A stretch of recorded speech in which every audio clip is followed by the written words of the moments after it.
అసలు ముస్లిం మహిళలు హిజాబ్ ఎందుకు ధరిస్తారు? హిజాబ్ ధరించి చదువుకునే పాఠశాలల్లో, విద్యాలయాల్లో వెళ్ళడం ఎంతవరకు కరెక్టు?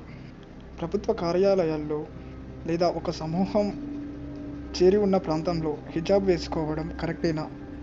ఇలాంటి ఎన్నో ఇంట్రెస్టింగ్ ఫ్యాక్ట్స్ ఈ వీడియోలో చెప్పబోతున్నాను. వీడియోని చివరిదాకా చూడండి. కొత్త వాళ్ళు ఎవరైనా ఉంటే సబ్స్క్రైబ్ చేసి, లైక్ చేసి బూస్ట్ ఇవ్వండి. Thank you. విద్యా కుసుమాలు పూయాల్సిన చోట మత ఛందస్సువాదుల చేతులలో, విద్యాలయాలలో మతతత్వపు ఆలోచనలను కలిగిన విద్యార్థులను తయారు చేయడమే ఈ హిజాబ్ యొక్క ముఖ్య ఉద్దేశంగా కనబడుతుంది. నిజంగా కేవలం వస్త్రధారణ మాత్రమే సమస్య అయితే ఈ దేశంలో ఉన్న వాళ్ళు ఎవరు ఏ రకమైన వస్త్రాలను ధరించే స్వేచ్ఛ ఉన్నది. కానీ కొన్ని ప్రదేశాలలో, అంటే అందరూ కలిసి ఉండే చోటు, అక్కడి పని లేదా అక్కడి వ్యవస్థకు తగ్గినట్టుగా వేషధారణ ఉంటుంది. కాబట్టి ఆ ప్రదేశాలను బట్టి, అక్కడ ఉన్న వ్యవస్థలను బట్టి ఆ దుస్తులనే ధరించాలి, అక్కడ నియమాలను పాటించాలి. అంతేకాని నాకు ఇష్టమైనట్టుగా ఉంటాను అంటే కుదరదు. ఇక పాఠశాలల్లో విద్యార్థులు అందరూ ఎదిగే వయసు మరియు భావి భారత పౌరులుగా నిర్మాణం కావాల్సిన ప్రదేశం. అక్కడ అందరి మధ్య ఎలాంటి భేదభావాలు లేకుండా అందరూ సమానం అనే భావన కల్పించే విధంగా యూనిఫామ్ ఉంటుంది. అయితే స్కూల్స్లలో హిజాబ్ వేసుకోవచ్చా లేదా అన్నది అంత సులువైన చర్చేం కాదు. సైన్యం ఎందుకు యూనిఫామ్ ధరిస్తుంది? డాక్టర్స్, లాయర్స్, నర్సులు ఎందుకు యూనిఫామ్ ధరిస్తారు? ఈ సంస్థలలో యూనిఫామ్ ధరించడం ఎలాగైతే వ్యక్తిగత స్వేచ్ఛకు ఇబ్బంది కలగలేదు, అదేవిధంగా పాఠశాలల్లో కూడా విద్యార్థులు యూనిఫామ్ ధరించడం వలన వ్యక్తిగత స్వేచ్ఛకు ఇబ్బంది కలగదు. గత సంవత్సరం వరకు యూనిఫామ్ వేసుకువచ్చిన విద్యార్థులకు ఈ సంవత్సరమే ఎందుకు ఇబ్బందిగా అవుతుంది? ఇది ఆలోచించాల్సిన విషయం. ఈ హిజాబ్ ఉద్యమానికి ఆజ్యం పోసింది నలుగురు ముస్లిం విద్యార్థినులు. ఇన్ని సంవత్సరాల నుండి వీళ్ళు ఎప్పుడు కూడా పాఠశాలలో హిజాబ్ వేసుకోలేదు. కానీ ఇప్పుడు ఎందుకు పట్టుబడుతున్నారు?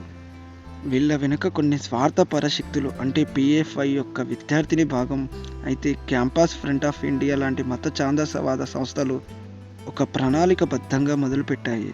వాళ్ళ ఉద్దేశం దేశంలో మతపరమైన కుట్రకు తెరలేపాలనే ప్రయత్నం చేస్తున్నట్టుగా కనపడుతుంది. ముందుగా అసలు ఈ పిఎఫ్ఐ అంటే ఏంటో తెలుసుకుందాం. పిఎఫ్ఐ అనే సంస్థ ఐఎస్ఐకు తీవ్రవాదులకు రిక్రూట్ చేసేది అని కేరళ పోలీసు అనేక సందర్భాలలో చెప్పడం జరిగింది. ఢిల్లీలో జరిగిన అల్లర్లకు కారణం కూడా ఇదే అని పోలీస్ విచారణలో తేలింది. రాజకీయ హత్యలు చేయడం, హత్యలు చేసిన వారికి సహకరించే పనిచేస్తూ వస్తుంది. 2011 సంవత్సరంలో కేరళ ప్రభుత్వం పిఎఫ్ఐ ఉగ్రవాదులకు ఊతం ఇచ్చే విధంగా పనిచేస్తుంది అని కోర్టులో చెప్పింది. సిమి అనే ఇస్లాం సంస్థలాగానే పిఎఫ్ఐ కూడా పనిచేస్తుంది. ఎప్పుడైతే సిమిని దేశవ్యాప్తంగా నిషేధించారో అప్పుడు 2006లో పిఎఫ్ఐకి పురుడు పోశారు. దీని యొక్క భావం ఏంటంటే కళాశాల విభాగమైన సిఎఫ్ఐ అంటే Campus Front of India September 2021లో ఉడిపి మరియు మంగళూరు పరిసర ప్రాంతాలలో ఉన్న అన్ని కాలేజీలలో సభ్యత్వం చేయించడం జరిగింది. ఆ తర్వాత ఒక నెలకు హిజాబ్ అనే కుట్రను తెరతీసిన నలుగురు అమ్మాయిలు ట్విట్టర్లో సిఎఫ్ఐ యొక్క టూల్ కిట్ను అనుసరిస్తూ హిందువులను నేపాల్ వెళ్ళమంటూ, సంఘీ అంటూ హిందూ సంస్థలపై ద్వేషం వెళ్ళగక్కారు. ఈ వివాదంలో అరెస్ట్ అయిన రౌఫ్ షరీఫ్ మద్దతు ఇస్తూ ట్విట్టర్ ట్రెండింగ్లో ఈ విద్యార్థులు పాల్గొనడం జరిగింది.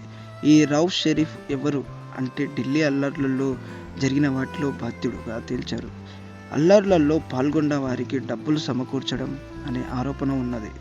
హత్రాస్ అనే కేసులో ఇతని పేరు ఉంది. ఇతనికి 1 సంవత్సరం క్రితం యూపీ పోలీసులు కూడా అరెస్టు చేయడం జరిగింది. అయితే ఈ విద్యార్థినులను వీళ్ళకి ఎందుకు మద్దతు ఇస్తున్నారు అనేది అంతు చిక్కని ప్రశ్న. 31 డిసెంబర్ 2021 సంవత్సరంలో మస్జిద్ మున్నా ఈ కాలేజీ క్యాంపస్లలో హిజాబ్కు వ్యతిరేకంగా ప్రచారం ప్రారంభించారు. వీరికి వామపక్ష భావజాలంకు మద్దతు కలిగిన ది వైర్ లాంటి సంస్థలు వీరి ఇంటర్వ్యూ తీసుకొని ప్రచారం ప్రారంభించడం జరిగింది. ఆ తర్వాత మిగతా కొన్ని వామపక్ష భావజాలం కలిగిన మీడియా మరియు రాజకీయ పక్షాలు ఈ ఉద్యమానికి ఊతం ఇవ్వడం జరిగింది. సరిగ్గా ఉత్తరప్రదేశ్లలో జరిగే ఎలక్షన్లకు ఒక్కరోజు ముందుగానే విద్యార్థినులు కోర్టులో కేసు వేయడం జరిగింది. అంటే దేశం యొక్క మీడియా దృష్టి మరల్చడం, తద్వారా ఎలక్షన్లలో భావోద్వేగాలను రెచ్చగొట్టే ప్రయత్నంలో కూడా ఒక భాగమని చెప్పుకోవచ్చు. ఇంకోవైపు దేశంలో ఉమ్మడి పౌర స్మృతి చట్టం గురించి చర్చ జరుగుతున్నది. ఇదే హిజాబ్ విషయంలో 2018లో కేరళలో తిరువనంతపురం హైకోర్టు మతపరమైన దుస్తులు వేసుకురావడానికి అనుమతి ఇవ్వలేమని చెప్పింది. ఇంకోవైపు ఈ ఉద్యమానికి పాకిస్తాన్లో ఉన్న ఐఎస్ఐ సహకారంతో నడిచే నిషేధిత సంస్థ సిక్స్ ఫర్ జస్టిస్ అనే సంస్థకు అధ్యక్షుడు అయిన గురుపత్వంత్ సింగ్ పన్నుతో చేతులు కలిపి దేశంలో ఉర్దూస్తాయిన్ అనే చీలిక కోసం ఉద్యమాన్ని నడపమని, దీనికి నిధులు ఇవ్వడానికి సిద్ధము అని తాము ఆన్లైన్ ఒక సమాచారం చేరవేస్తామన్నారు. ఈ 21వ శతాబ్దంలో ఆధునిక ఆలోచనల వైపు ప్రయాణించాల్సిన తరుణంలో మధ్యయుగపు ఛాందసవాద ఆలోచనలు ఇంకా అమలు చేయాలని చూస్తున్నారు. సౌదీ అరేబియా, జోర్దాన్ వంటి ఆధునిక ముస్లిం దేశాలలో ఆధునికత వైపు నడుస్తున్నాయి. కానీ భారతదేశంలో ముస్లిం సమాజం మాత్రం ఈ ఛాందసవాద ఆచరణలను వదులుకోవడానికి సిద్ధంగా ఉన్నట్టుగా లేదు.